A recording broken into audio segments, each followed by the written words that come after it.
Hey, we're Jess. And Aaron. Just two normal moms and saved women who love Jesus, deep conversations, and a good laugh. On Well Within Her, we talk about the hard, the holy, and the hilarious parts of being a woman in today's world. This is just your space to exhale, to stop striving and start living aligned with the truth. Because the truth is, when Christ is within her, she already has everything she needs. We're so glad you're here. Hit subscribe and come hang out with us every week. Hello and welcome back to the Well Within Her podcast. It's Christmas time, in case you're tell. watching. We have, Yay! the studio has been decked out for the holidays, so we get to enjoy Which is all so of fun. it. Tell me about what your Christmas shirt is, because if people aren't watching on This is YouTube. just for you. So if everyone could recall, my apparent spirit animal in Jess's mind is a raccoon. Yes. And so I found the perfect Christmas shirt. It's a raccoon. With a Santa hat, drinking The some hot Santa cocoa. hat, drinking hot cocoa, and the lettering on it, it reads, "First of all, I'm a delight." Which I actually could hear myself saying that, just how I said it. Yeah, no, I actually hear you speaking that. It's amazing somebody else made that I know. so that you could buy the image of it. Yes. Because it is perfect for you. It's perfection. Can you tell me about yours? Yeah, so my Christmas sweater is something Joe got me 4 years ago. And it's a Survivor-themed Christmas sweater, and it has Jeff Probst on it, and it says, "The tribe has spoken." Oh. And he's wearing a Santa hat.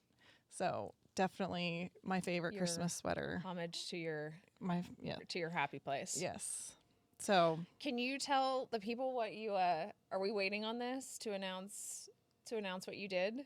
no, I think I could share it. In relation to Survivor? Care to share? I totally applied to be on Survivor, everybody. I submitted my Have we video. talked about this yet? I don't think we talked. I mean, we've mentioned I love Survivor. Yes, but I don't think we've talked about I don't know if we talked about the true depths of your love of That this. legit, I want to play Survivor. She wants to be a cast member. I You've would watched- crush it at Survivor. And this is what I told them in my video, was Mm-hmm. that I am somebody who is described as a golden retriever, right? Like, She we've is. talked about this multiple times, dog personalities. But what everybody forgets about the golden retriever is that at the end of the day, they're still a retriever.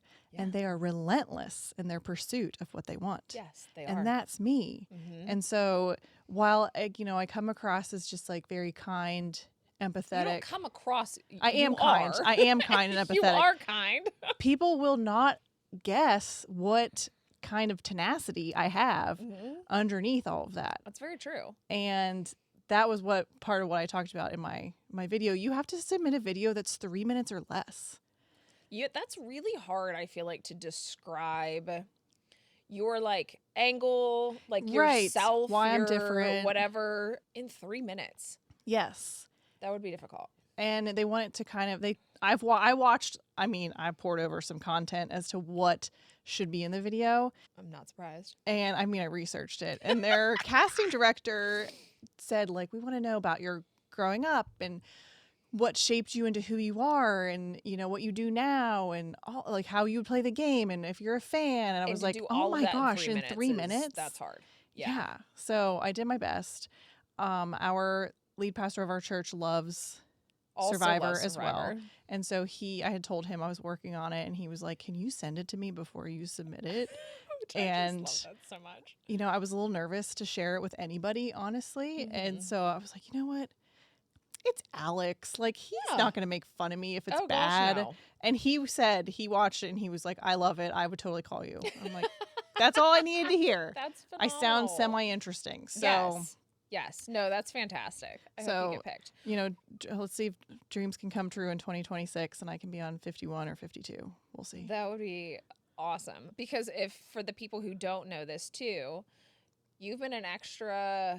Oh, I've been an extra in a movie. Yes, because she fancy. She real fancy. When do we know when we get to see that? So it was the Hershey movie, which is a biopic on Milton Hershey. I've heard it's not even actually historically accurate to what happened. Oh, okay. They Nice. apparently they create a competitor that wasn't really Actually there. Okay. But yeah, I think it's the summer of 26.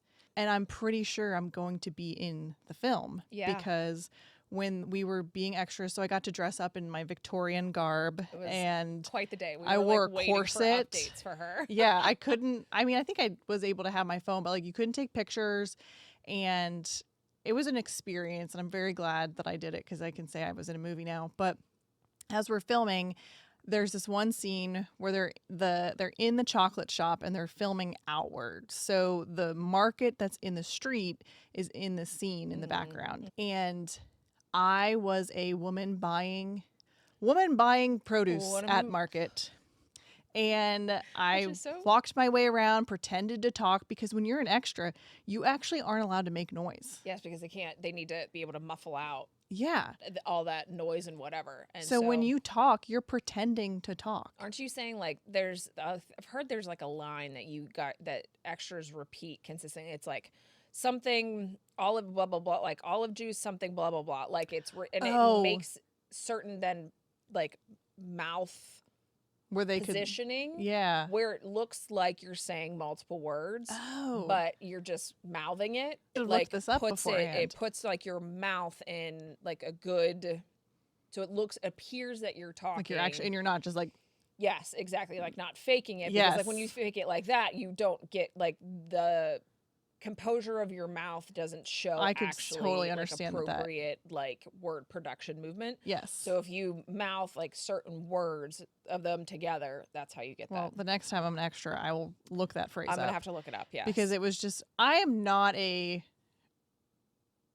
been an actress. You know, I've never been in a play or a musical. Like this was my first time. So you didn't ever, like in high school, you never did theater, never. Nope. Okay. Not a theater kid at all. The closest I came was when my friends and I would record videos in my friend Lauren's basement, and we would pretend to be the Spice Girls.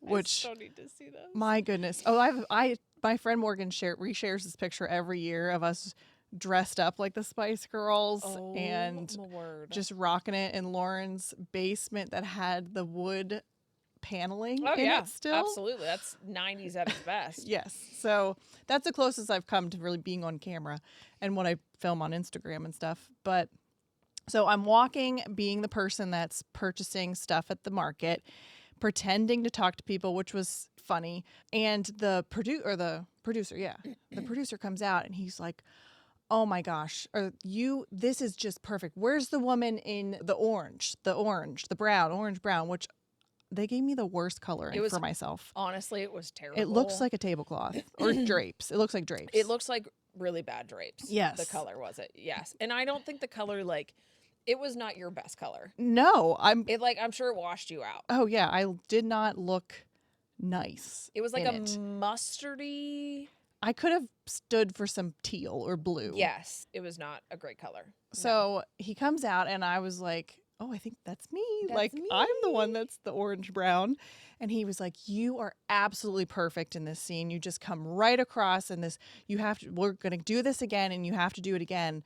And I was like, "Oh man, this means it's definitely going to be in the movie." Yeah. The only problem is I am buying the stuff from the people at the market, so you don't see my face. You just see my back. Oh. So you're going to see the back of me in this movie 100% through the window at the chocolate shop when they're talking about something. But no one's going to actually know it's me except know it's you. Me in the theater when I stand up and I say, "That's me!" Because we're going to have a viewing party for viewing sure. Party. Absolutely. Yes. Absolutely. Yeah. To see your back. 100%. So I would expect nothing less. that is, I mean, honestly, considering what they did to my hair, I'm okay that it's the back of me. I remember also you said that. Because I lived my life trying to have smooth, frizz-free hair. It's kind of a thing that I'm passionate towards. I don't know how to wear my hair naturally curly that well, so I curl it myself, and I think I have nice hair when I do it. Yes, you do great. These people, they sent you to hair and makeup. She took my front of my hair and made these tiny, tiny ringlets. And I was like, okay, this is kind of weird, but okay. And then she took what is the kind of comb that's the small comb? Like a teaser comb. A teaser comb. And she combed out the curls ringlets. so that they were frizzy curls. So like you were full on Mufasa. I was like, oh, I should have just come like my hair normally is. If you wanted it to look like this, like, you didn't have to do anything. No heat required. Just rolled out of bed like that. This is what my hair does if I don't do anything to it. So then they put this little hat on me. I was not pleased with wardrobe. Let me just say that. No, wardrobe did not. And then do they you didn't do any help. any makeup. I thought they would do some makeup, but you're an extra, so you're far away. Yeah. Like, no one sees you. No one sees So you. not only did I have this crazy dress on that I didn't love, my hair was curled like Mufasa, and then I had no makeup on my face. Yes. So I was like, ew. This is not. And I remember you saying like the corset was so uncomfortable. Yes, so they have the craft services, the food. Crafts, yeah, everybody's like craft services. Oh my gosh, it was amazing. They had so much food. They had breakfast for us. They had a snack. They had lunch. 'Cause you were there all day. They had a snack. Yeah, I was there for 13 hours. And the problem was I couldn't eat because this dang corset was so tight, It was so tight. that I was like, this is actually painful to eat. My stomach is too pushed down. Yes. And so I really, I feel bad for women in the 1800s, even more than I did. Because not only is it just like weird to breathe, but they really couldn't eat. Couldn't do anything. What could you do? Yeah. It was unfair. The guys got to be all gluttonous at the table, Oh yeah. eating all the turkey And their legs. three-piece suits and Yeah. all that, and you got crappy. They didn't even have belts to hold. Crap. They had to No, just they had suspenders. suspenders. They didn't have anything constricting their no, belly. not at all. And then Not they fair. had, and then you had corsets and crappy colored clothes. Yeah. So that's been I have had an experience with Hollywood, and you will see me in the movie of 2026. And then now I just want Jeff Probst to call me and just talk. I just want to have Just a chat. conversation and just be like, hey, here's why I'm going to crush it. And I Do you feel really like think he makes those phone calls? he does. Oh, he does. So maybe not the first one. So Okay. there's like a first round, but then they do everything virtual, like FaceTime, where they'll call you at random times and they want you to pick up and just like in your daily life of like, hey, like stop what you're doing and just talk to them. I'm assuming for me, they're going to call when like the plumber is digging up our foundation of our house. I was like, we're like when you're building a ship with your youngest child. Yes. When I'm doing a Like, craft with a child. Yes. So, which I mean, just adds to my, you may need to borrow a golden retriever. my cat will probably be in the background with her peg leg. So, yeah.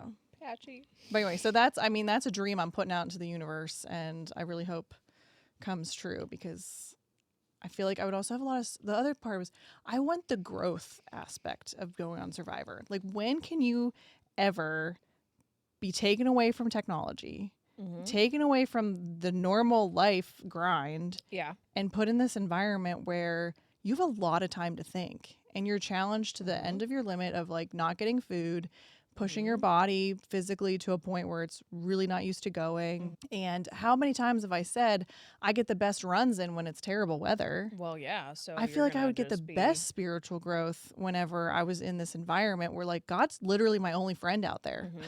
the only person I can actually talk to truthfully. No one, you can't trust anybody. No. So I feel like I would just have, I don't know, I would just feel like my life would change after that kind of experience. What items can you take? Can you take anything? Your clothes. I think you get to take sneakers, your swimsuit, what you wear, and then I think they let you bring like an extra pair of shorts, maybe. Okay. So it's not like you get like one personal item. Like, could No. you bring a Bible? No, they used to do that years ago. You used to bring one, and then that was a reward that you could win at a challenge. Okay. Was your personal item, but they don't do that anymore. So, yeah, I mean, you're just kind of out there. You're just there. I mean, That's I fun. get to bring my cross necklace. Yeah. That's about it. I'm just thinking of like for mental Yeah. engagement and whatnot. Because it's all those like, because we watch, like the show Yes, Alone, like when yeah. you're literally dumped on the island and Up by in the yourself. Arctic. and you're said survive. I would like, I don't think anyone's ever done it, but one of your personal items, I feel like it would be so much easier because obviously loneliness is difficult to begin with. But like if you at least had your Bible, Yeah. that I feel like could get you so much further Mm-hmm. than if you were like just alone. But I don't know if they let them do that or not. I'm not They get to bring a picture. I know a lot of them bring a picture of people in alone. But yeah. I mean, obviously, like on Survivor, there's other people around. The crew's there. Sure. You're not physically alone, but I think mentally you feel really alone. And that's why people have breakdowns Oh, yeah. and cry a lot, is that part of it. So, like, it would just be really cool to be like, wow, I can really only rely on God right now. Yeah. What does that look like for me in Yeah. my life? I don't know. So that's part of the lore for me is that. I love that Survivor is your happy place. It embarrassingly really is. Not embarrassing. It's not even guilty pleasure. I think it's great. There's tons of people that still apply to be on the show. Lots of us like it's been going on. If it's season 50, I know, it's and I've not watched like, every season, which is bananas to me. I've watched some seasons probably multiple times at this point. So that's something that happened recently. Okay, so we're gonna pivot, kind of a little bit. We're gonna talk about today something that I feel like has come, I want to say to the realization to you and I, but something that's come up multiple times about two, I would say, popular artists right now. Yeah.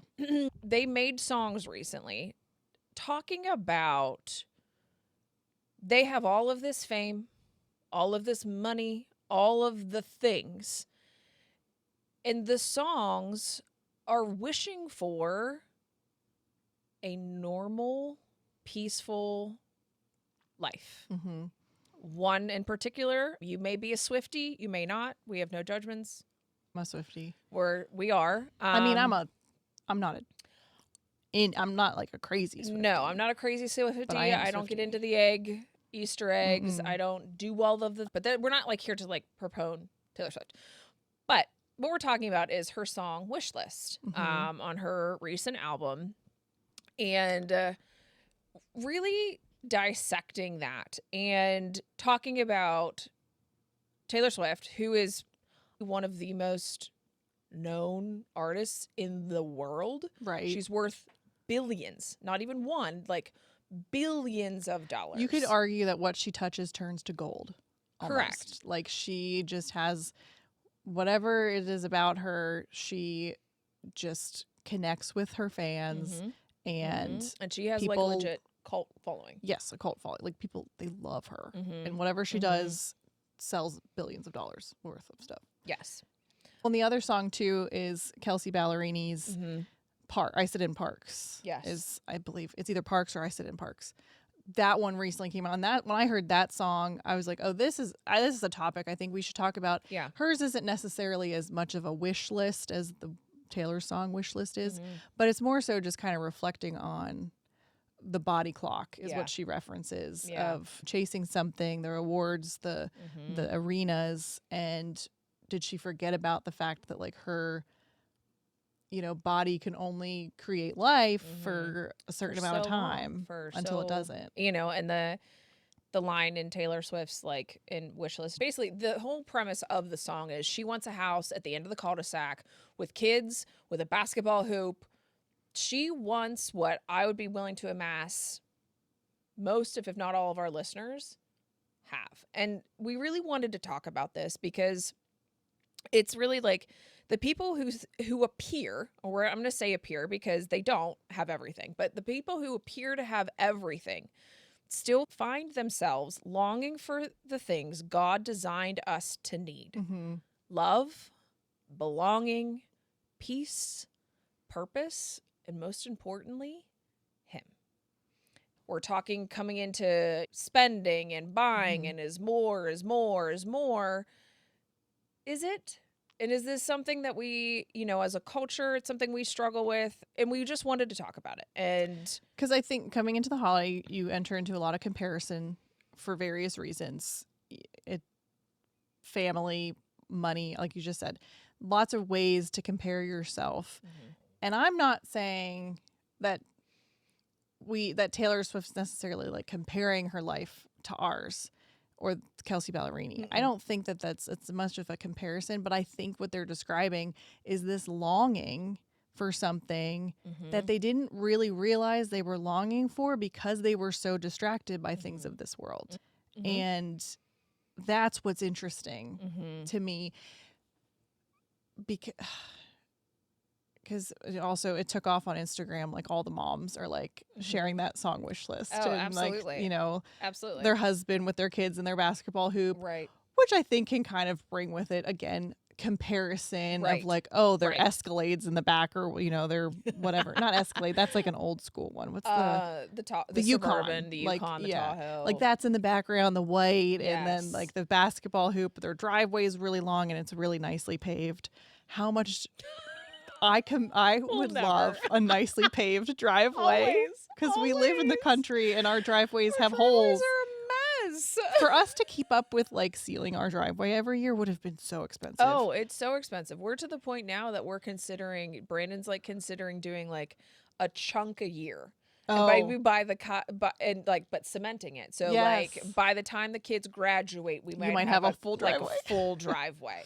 And yeah, like it's not the comparison, and that's not what we're here talking about. It's like you said, it's these people who appear to have everything, but they're so distracted and finding out that they really aren't filled, that they're filled with the world and not what they should be filled with. And that reminder that it's not the comparison from, say, yourself to the family with the white Yukon and the beautiful basketball and the beautiful driveway. Yeah. And let's be honest, we're a hot mess express. Well, at least I am 99% of the time. And it's not that they really want what so much of us have. And I think sometimes it's that reminder that we need, that we have what God has given us and what God wants us to have in this life.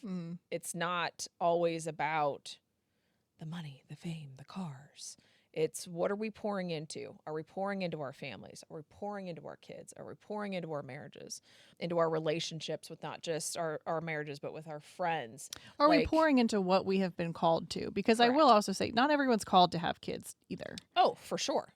I think, well, most of our listeners have kids, but that is something too, that it's like, not everyone's called to have kids, but are you pouring into what you've been called to? And are you pouring yourself into God? Because that's how you can find fulfillment in this world, because everything else will kind of just leave you empty for whatever reason. So 1 Thessalonians 4:11-12, make it your ambition to lead a quiet life. You should mind your own business and work with your hands, just as we told you, so that your daily life may win the respect of outsiders and so that you will not be dependent on anybody.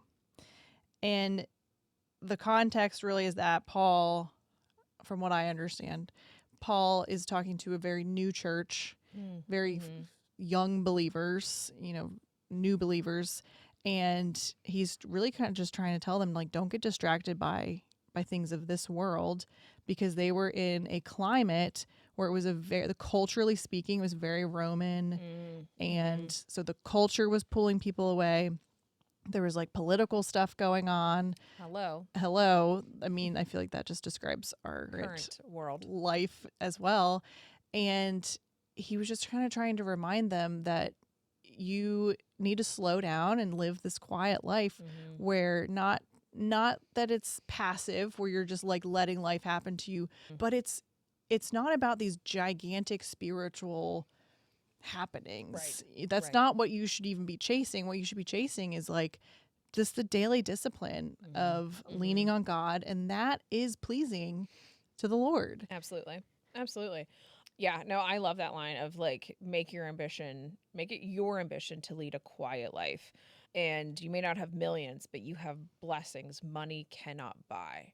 And that is so true. And I think sometimes we need that reminder that so much we have been gifted. I would probably be willing to say most of the things we've been gifted were actually answered prayers. How much of the life are we leading were prayers that we prayed for however many years? And that reminder of that we say it's a wonderful life, but like let's be cheesy. Let's do it. A little cheesy. It's a wonderful life. And we've said it before, like comparison is the thief of joy. And to not just that constant want for more and more and more, and that you're comparing, oh, well, we're, keeping up with the Joneses. It's like, no, God calls us for the exact actual opposite of like calm and peace, and to just be in him and have that be your stand point and That's what's important. Makes me think too about a couple weeks ago when you and I were talking, and you said that one of the classic lines from our former lead pastor of our church was, if it can be solved with money, it's not a problem. So if you think you have a problem, if it can be solved by money, it's not a true problem. And I really had to simmer on that one, because I was like, no, Aaron, I have this gigantic issue with my plumbing at my house right now, and money probably is going to fix it.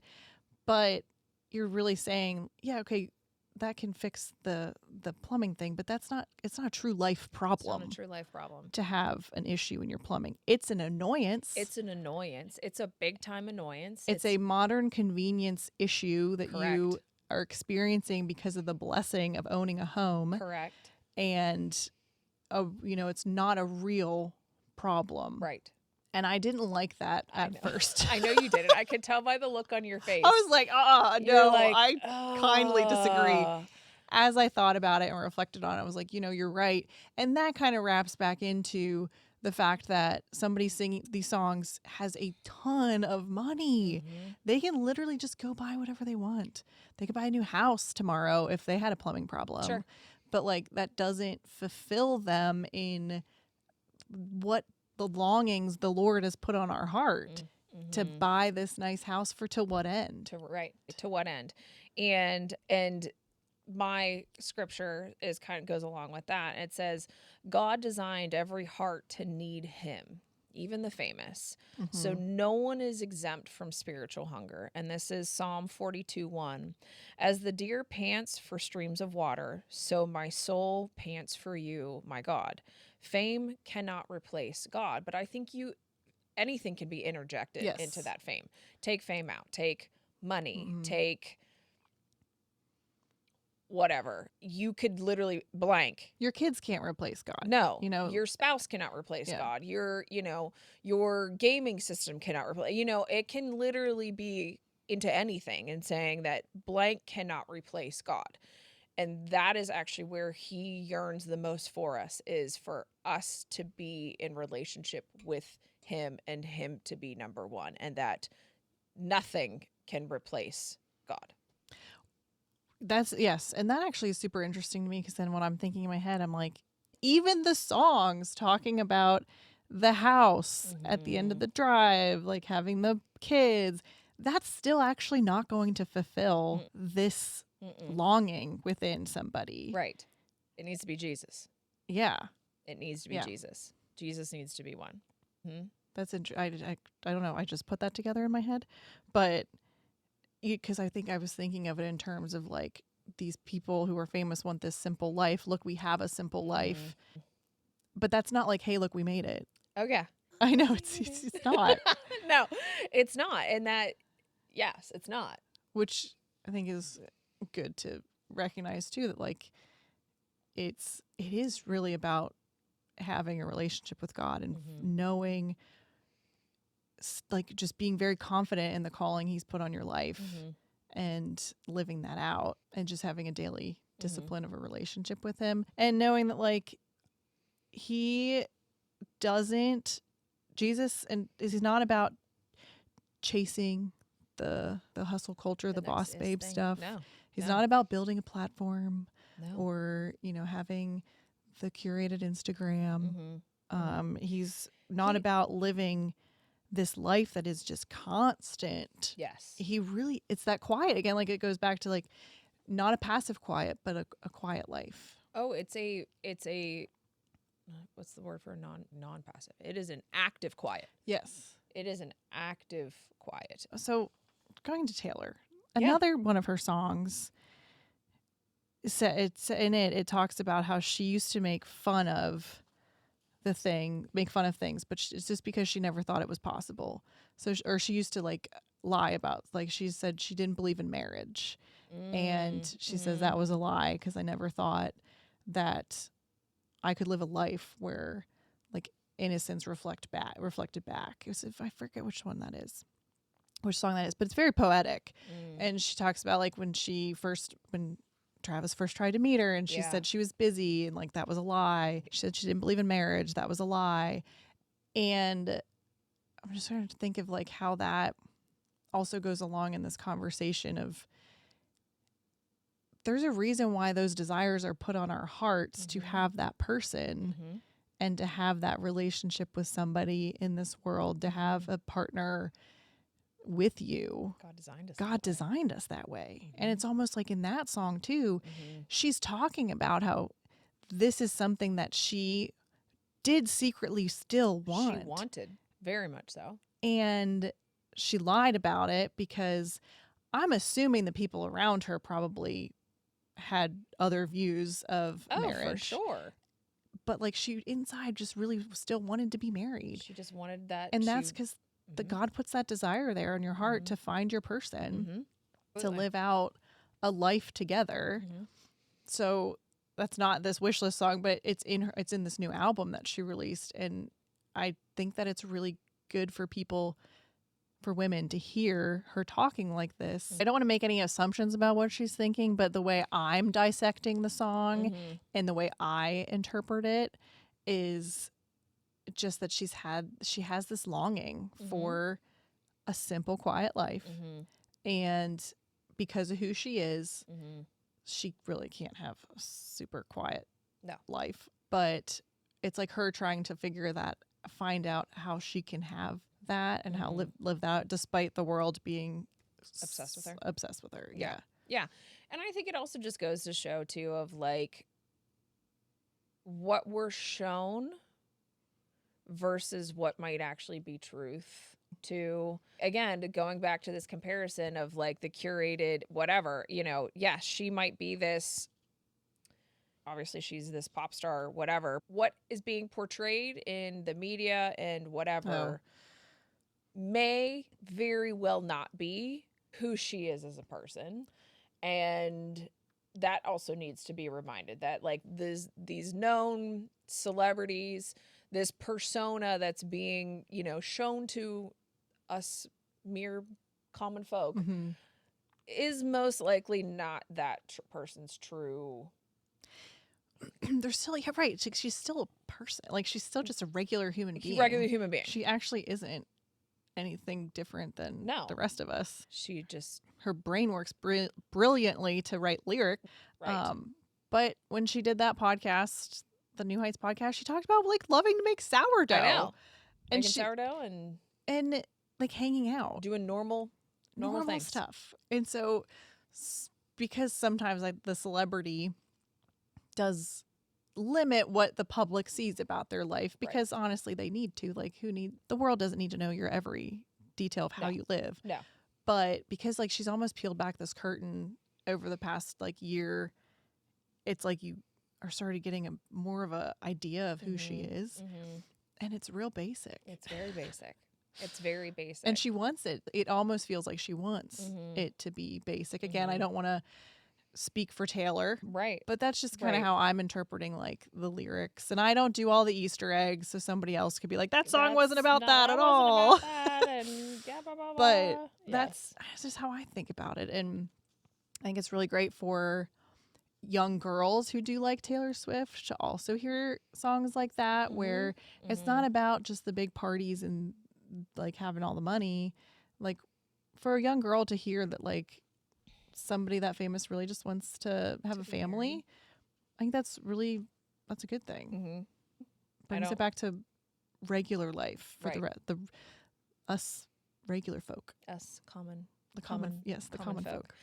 I just have a note here of and that's exactly it, is remembering that the world can give you luxury, but only God can give you life. And most often the life that is given to us is that it's just the normalcy. It's the marriage. It's just that. I don't want to say calm because I don't feel calm, but right. Like it's not. No, I'm not Taylor Swift at all, nor will I ever be. But that life of just being with the people you love, with Jesus at the center of it, and raising kids if you have them, and just trying to just be in those relationships, and that being enough and being more than enough actually is really what matters. Because when I think about it, my purpose in my life on this planet is not to have a lot of money. No. There's nowhere. Can't take it with you. No, you definitely do not take it with you. You don't take it with you. We So, actually have a is that one of scripture the on this. one of the them- scriptures we could have used? Is that one of them is that 1 Timothy, that wealth is not the goal, wisdom is. 1 Timothy 6:6-7, godliness with contentment is great gain. You cannot take wealth into eternity, but faith and purpose matter forever. Yes. Yep. There's way more important things. And it goes back to, like we said, about, I forget how long ago it was when Pastor Chris said that. I remember sitting where I was in church, and I was actually on the main floor, which I don't sit on the main floor. You don't sit on the main floor anymore. I haven't sat on the main floor in years, so I have to remember why I was down there. But I can remember him preaching and sitting on that main floor and him saying that, and that it hit me like a load of bricks too. Mm-hmm. And he said, if you're faced with a problem, if it can be fixed with money, it is not truly a problem. And I'm like, holy gosh. Because we call them first world problems. Yes. And correct. I think that, and a lot of my problems are first world problems. Most of our problems are. Yes. Mm-hmm. And if we could just change the first world problems to like have a different word other than problems, like issue. Annoyance. A first world annoyance, a first world issue. Mm-hmm. That first world privilege. Yeah, I think it does totally flip it on its head, because again, it's not that it's not frustrating or annoying. And you can be frustrated at Yes. it. There's nothing wrong with being frustrated at those first world annoyances and problems. But, you know, when you and I were talking about that, when I said that to you, I think I used the context of like somebody like your kid getting sick, your kid getting cancer. I can't fix that with money. That's a problem. Your dad sick in the hospital with a heart attack, like, or, you know, gets a brain aneurysm. That is a problem. So when you kind of look into it from that lens, it's like, oh. It reminds you to chill out and back off yourself on needing the best of everything and needing the top of the line where everything working all the time. And just kind of resting in God's timing of like things that are bad. Like I didn't tell everyone one of the reasons I had a mental breakdown a couple weeks ago. One of the issues we're having is like this plumbing issue, and it's turning out to potentially be like under our foundation is an issue with this pipe. And it's something we've lived with for 6 months now, and have just gone through thing after thing of just checking boxes of like, well, it's not this. And you've been there for the ride. Like, you know, it's been a long time. And we have not been passively sitting back and just being like, well, we don't know what's happening. We've actively been doing things to fix it. And we're getting closer. And I have to often my husband's very good at this. Sit back and know, like, it will be fixed. It will be fixed. This isn't something that's going to last forever. It has felt like that at times for me. I am not spell it every morning. I am not as calm as my husband in the fixing of it, but he's right. It will be fixed. And this is one of those times where I said on the podcast with Jen, where like, I trust Joe's judgment in big decisions. For sure. Oftentimes more than I trust mine, simply because I am let's get it fixed now. And I think he just has the ability to allow things to settle, and the best path to reveal itself. Whereas I'm trying to force stuff all the time. And I think that when we let things settle and don't just try and automatically fix everything right away, for some reason, the best path forward does reveal itself. And this I don't think that has anything to do with Taylor Swift, but that's something I've lived with recently, of it is letting happen. And that, I think, goes back to the quiet but not passive. Yes.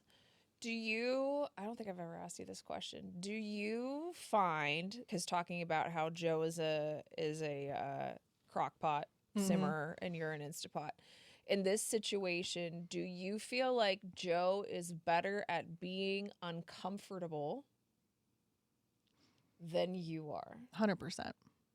So he is fine mellowing in the uncomfortable. Mm-hmm. He can chill in it. That's Joe in a nutshell. So obviously, there is a slight not favorable smell in your house right now. And Yes. we can't figure out where it's coming from. Yes. And so slight unfavorable is the kindest way of saying it stinks. So It reeks. what was also said was, okay, so this is uncomfortable. We obviously know no one wants their house to stink. Yeah. It's fine, whatever. But we also are going to expect that in truthfully the 6 months that your house has been smelling, what were we preparing to do and what have we started doing? Talking about Jesus way more On the internet. on the internet. For the world to hear. Yeah. Do you know one thing I thought of too? One of our first episodes, we talked about how we are messy but not dirty. Yeah. Like our houses are a mess. Our houses but are a they're mess. not dirty or gross. I swear to you, that's when the smell got worse. Was when I was talking about that, because to me it makes me feel like I have a gross house almost. Which you don't. Which I don't. It's just like this. The devil. It is. And Hello. he Hey, Jess. he wafts around. He doesn't stay all the time. It's like he comes and goes. Comes and goes. Just like the smell. And it's hey, Jess. Hey, Yeah. Jess. He's picking at me. And Joe's very much better at sitting in the unknown. You are 100% correct. But you are also correct in that this started in late June, July. And that's literally, we were preparing to record. To do that. It's since we started recording. And I'm okay with thinking this is part of a spiritual attack. But it's still annoying. But it's still freaking annoying. And you're allowed to. And that's But you know okay. what? Also, this could have been something that my husband and I fight over. And we could be very at much could be, because again, each other's it's the devil throats. driving a wedge. Yes. Doing all of the, driving a wedge. He wants to pick apart the family. Hello, a smell. Like, you could, Yes. that is his goal, is to drive apart the family unit, to cause distension, to cause resentment, to Yes. cause whatever. And you're exactly right. This is an opportunity that could, For a husband and wife to be dealing with something and have one person have one thought process of how to go through it and another person have a different thought process of how to go through it, and you're married and it's something that every day is coming up, and it's not like a constant, but it's something you're having to like manage in your house, and it's getting worse. and it's getting worse gradually. And getting worse. it's disrupting your routines, because now Yep. you're having to figure out, okay, what do we do? When are we showering? When do we do it? shower? When do we do the laundry? It's getting worse, so it's getting Yes. more annoying. It's the layers are I getting really worse. like thinking of it this way of like, this could have driven Joe and I, this could have made us really mad at each other. Absolutely. And anytime that I have gotten really frustrated, I've shared that with him and Yep. said, like, I am losing my mind Yes. over this. Like, Yes. I don't think you're losing your mind as much as I'm losing my mind. And we talk about it. And like, that's when he was like, okay, like go ahead and call I think we call the professionals now. Like Yes. we've checked all the boxes that we can. Yeah. And we've not gotten mad at each other over it. So I will pony this to you. I'll lob this to you. So given all that's happened, given all the things that we've talked about, that we're doing, talking about Jesus, if this situation had arisen, is that a word? I think so. Arisen a year ago. Arose? Up from the grave he rose? Arose. What was that? You the song? Up from the grave he arose. Oh, I didn't know It's that an song. Easter. It's an old Easter hymn. But it's the correct grammar. Got it. Arose. If this had happened, I would challenge you even a year ago. Okay. A year ago, 2 years ago. Where were you in your faith journey, your marriage? Those like, would this have caused almost a greater calamity? Yeah. Or would you have be handling it differently if it had happened 2 years ago? Or are you better prepared?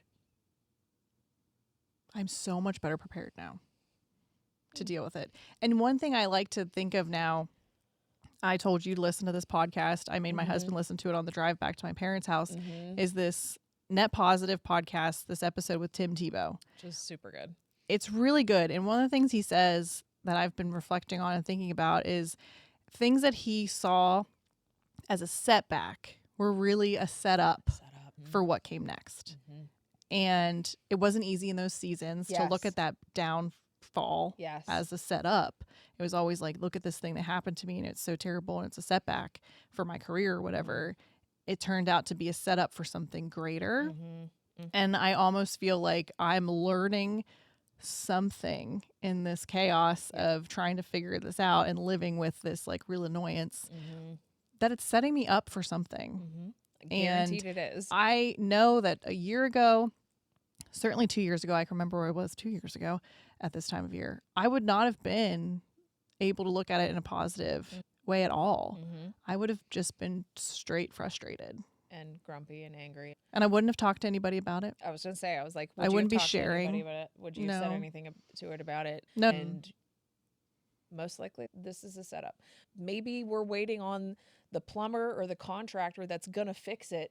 Maybe that person needs Jesus. And maybe 6 months to a year ago, you may not have shared. You may not have felt comfortable to that's interesting. Start a conversation. Like if he's talking about like, oh, I don't go to whatever, and be like, oh, well, gives them the opportunity. Like, I mean, we do spend 20 minutes in the basement waiting for the smell to occur once we turn the water on. right. So I do So a it's lot of the hangout opportunity time. for small talk that maybe That's an interesting thought on you it. get to, maybe it's the timing. Maybe it's, Yeah. so I don't know. Right. Anywho. Anywho, I mean, I digress. But again, Taylor Swift could just fix her foundation of her house real fast. She could potentially have had it fixed the day it started. But My husband and I have learned a lot through this. exactly. I've learned a lot of skills for homes. Right. Stuff that I Right. didn't know needs done to your house. Absolutely. You know, a lot of maintenance things that we're going to do from now on From now on. that we just didn't know were a thing. Right. Unfortunately, like lessons have been learned through Which isn't a bad thing. fortunately, not unfortunately. Yes. But yeah, so again, money would have honestly bypassed our ability to learn a lot of stuff. If I'm being Very true. really kind on the reflection at this point in time of an unfinished problem. And what it all wraps back around to is even in that issue, the quiet diligence that Joe and I have had day in and day out with this thing, trying to figure it out. Sniff it out. It's not passive. It has not been passive, but it's been a calm progression. And I think maybe that's a good way to reflect back to the fact that like I said with Paul and the Thessalonians, he wasn't telling them to give up. No. He was telling them to just be disciplined and quiet about it and not flashy. Nope. And not, oh, look at me. You know, you don't need those big extravagant things to please God. I agree. And I hope that Taylor Swift finds a relationship with the Lord and finds Agreed. calmness in that. And I hope that anyone who's listening to this podcast who doesn't feel close to the Lord or who feels frustrated by these first world issues, that maybe this is something that they listen to and think, okay, I've just not felt fulfilled. So maybe I do need to try this Jesus thing. Yeah. You know, maybe I need to pray. Maybe I need to just like read a book of the Bible. Start at Matthew. Start at Matthew. Start at Matthew. Yeah. I mean, if you get the 4 Gospels, that's a really great start. It's a positive place to be.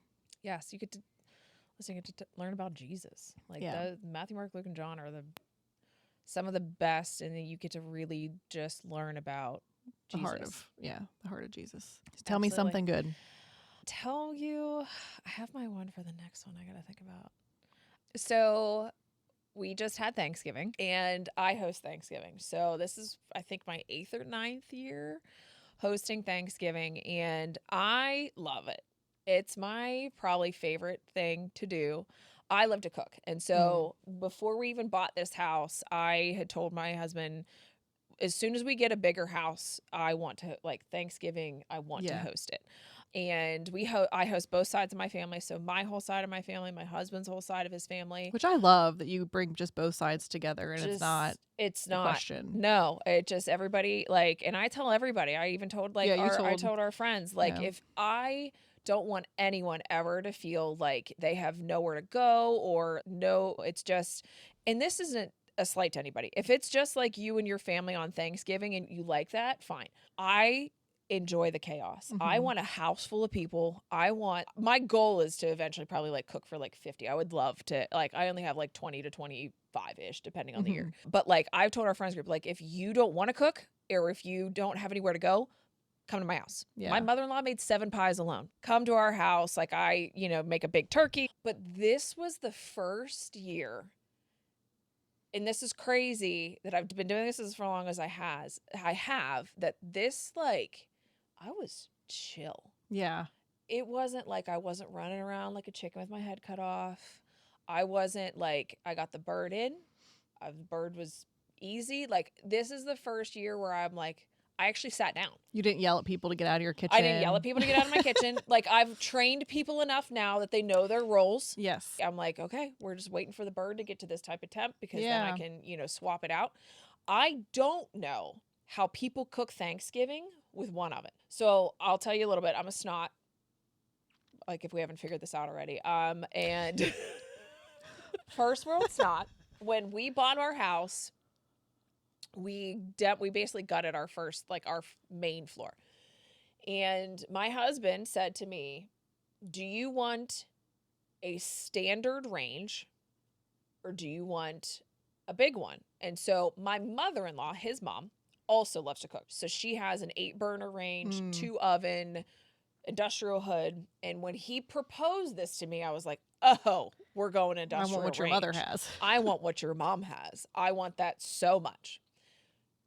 So the man delivered. So I have actually 3 ovens in my home. So I have 2 ovens in my industrial range, and then I have a wall-mounted oven. And I had something in all ovens at one point.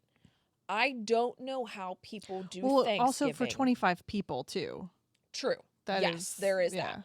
Most likely, you wouldn't need the bird as big as I have, so you wouldn't need to take up as big as the oven. Like, you're correct. For the quantity of food that I need to prepare for that many people, I have stuff in all 3 ovens. How about you? Tell me. So just this morning, we went and got our Christmas tree. And we are the people can't wait to hear about this. That we still go to the Christmas tree farm. The first year we went, we've done this since we got married. We have always gone and gotten a Christmas tree, cut it down. We're going to talk about this in the next episode. So who grew up with the real tree? Both Joe and I did as kids. So you both did. Okay. Our moms both switched to fake at some point in time, which I think is a normal progression. Sure. I can understand it. And based on the picture I received from you today. Yes. This might be the last year.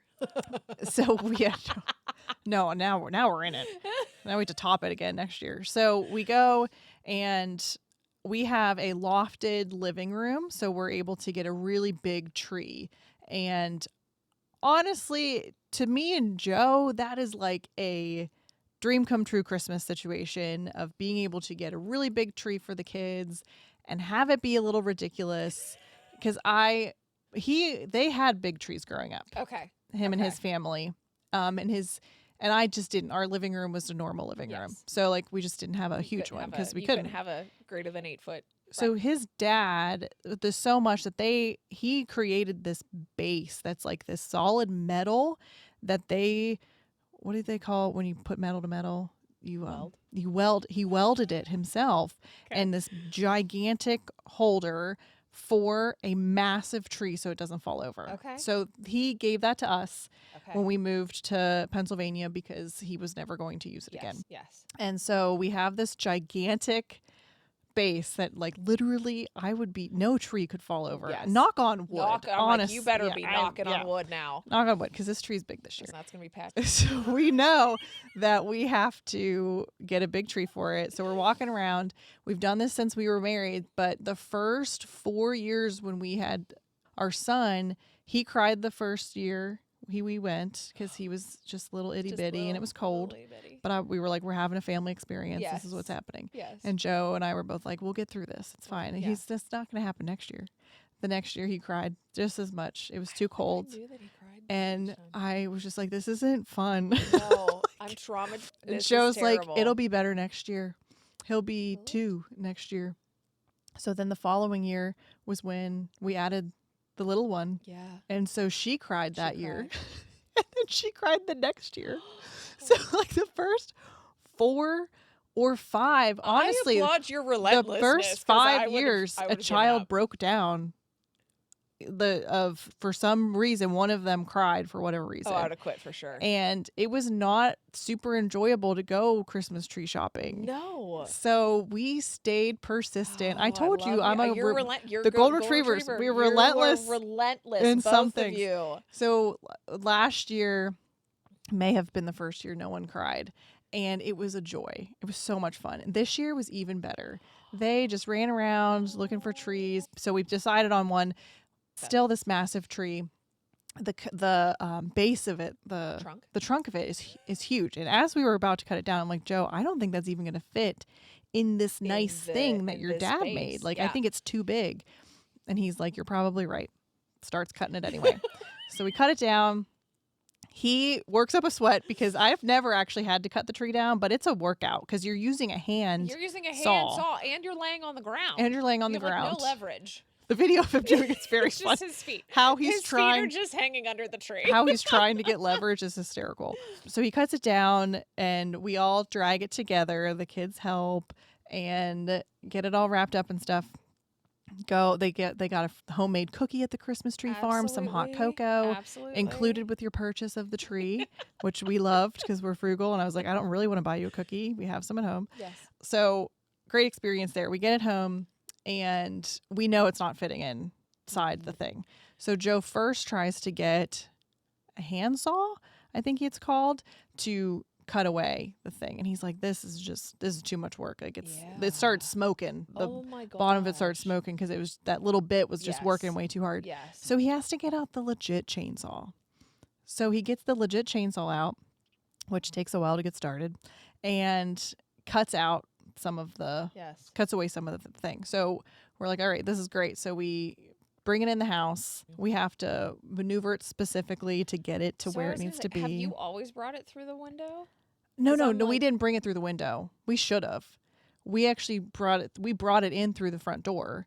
And so we get it in and we try and put it in the thing. And it's a stupid heavy tree. And it won't go in. It's too thick still. So we have to lay it back down. And Joe's like, I really don't think I should bring the chainsaw into the house. And I was like, I don't think you should do that either. No, we don't need the That fumes. sounds like a terrible idea. Yes. So don't we need the fumes in the open house. the window and take the screen out and shove it through to the front porch. And he hacks away at it with the saw there. Bring it back in. It still won't fit. Oh my gosh, Jess. He didn't cut enough off.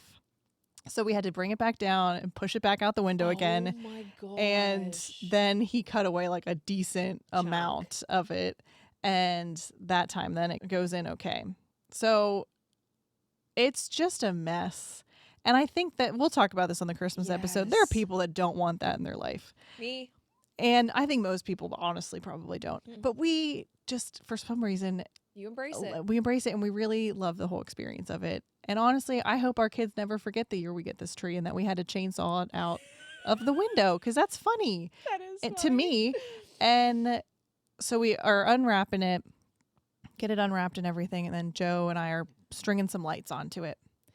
And the other thing that gave me a mental breakdown that I haven't brought up on the podcast yet was that my cat broke her leg a few weeks, a month and a half ago. We haven't talked about it a month ago. She broke her leg when she was trying to jump into my car as I was closing the door. Who'd have thought the cat was doing that at the exact same time, exact wrong time? So she snapped her leg. So she's a cast on. So she has to be inside right now. We are both allergic to cats. We don't want an inside cat, but I can't leave her in the basement all the time because I feel too bad. So we let her wander around upstairs. That stinking cat, within 3 minutes of it being up with us putting lights on it, she's climbing the trunk of it. She's not. She was up in the middle of this tree, up at the middle height. And I'm like, you can't, if you go up higher, I can't get you I can't down. get And your you leg is still down. healing. It's in a cast still. So I have to go over and I'm yelling at her, Patchy, get out of here. And I'm grabbing onto her. She's hissing at me Shut as I'm up. trying to rip her out of the tree. And I was like, listen here, you little turd. Like, you can't do this. You can't be in here. So I, put her in the basement and shut the door so she can't come back up. Prior to that, Joe had to try and get lights in the tree. He had opened up another window and was standing on the window to get some more height to himself. Okay. So that he could reach higher. And that dang cat tried to jump out the window, which it's like not on the ground floor. No, is that the one out? Towards the pool area. Yeah. So she tries to jump out, and luckily my son's like, she's going to try and jump. She's going to try and jump. So we quickly, Joe grabbed her, got her back in, shut the window. 2 seconds later, after he carries her back to the couch, she runs over and jumps into the window. It's once it was closed, like she was still going to get out of there, like a bird flies into a window. So that's the chaos of putting up the tree. It's massive. It hits the ceiling. Oh my gosh. Yeah. It's like the bottom part of the ceiling, right? Because we put it in that front corner. But that's huge. Yeah, Joe was like, there's going to be scratches on the ceiling. And I was like, worth it. Big tree. Worth now, it. though, you can fill your ledge, too. I mean, the ladder's inside now. I think you should We are definitely cleaning it. fill the ledge. But Stuff that you can put Joe said, now we have to have people over to I need view to witness this tree. our tree because it's Absolutely. so big. So I think we might host a Christmas party or something just so that everyone can see the tree that is taking so much Listen, time. the picture I got of him cutting it out of the window, I was cackling. And seeing the chainsaw, I was like, Because our one friend yesterday was talking about how she wanted this new nice $400 Christmas tree, artificial tree, and her husband's throwing a fit about it because he doesn't think they need a new one, and their other one's 12 years old, and he was like, a regular tree costs you $40, and we were like, no, it doesn't. No, it does not. This tree costs $95. Trees are expensive. Real trees are expensive, and we had to do all of this. And you had to do all of this, and my favorite thing that Joe does. Oh gosh. Every year. Oh, he throws the tree off the back of the and it's a whole porch. family event. Christmas is over. Joe throws their Christmas tree off the back porch into their backwoods. I love it. It I makes don't me know so how. happy. I'm gonna have to help him this year. My son's gonna have to man the video because Yes. this tree is so big. I don't It's gonna think he take both can of you to do it. But yeah, I tried texting our friend and be like, show your husband what you're saving him because that tree will recoup its cost in 4 years. In 4 years or less. I mean, I see the draw. Yes. Of the artificial tree. I get it. My husband will not do it. He won't. I don't think he'll do it until he physically can't cut the tree down. Well, He's kind of Joe will be 95. I know. Before that I know. So I think I don't think I can join. Your son will be Joe's age before that Right. happens. He'll probably be like, Dad, can you please just let me do that for let you? me do this. And he's like, no, I've been doing this for. If it falls on you, your bones will break. I've been doing this for how many years? Yeah. Don't you tell me. Brian's don't quit. Brian's don't quit. You can't tell me we aren't steadfast in our choices. Absolutely. It's that golden retriever relentlessness. Call me survivor. See, these are evidence. We don't give up. Perfect. Why don't you close us in prayer? Will do. Father, thank you for reminding us that fulfillment comes from you alone. Help us to appreciate the priceless blessings you've placed in our lives. Keep our hearts grounded in you. God, we are so thankful for you and the love that you give us every single day, and that truthfully, you just want a relationship with us. So we are so thankful for the opportunity that we have here today to talk about these things and to potentially reach a listener with your word and about your love. Thank you so much for your son and for your love. In Jesus' name, amen. Amen. Have a great week, everybody. Yes. We have one more episode left in the season. Yes. And we're going to talk about Christmas. Yeah. I love it. See you next soon. week. Bye. Oh, man. My husband got a deer. Oh, he did? Praise Jesus. It's over. It's over.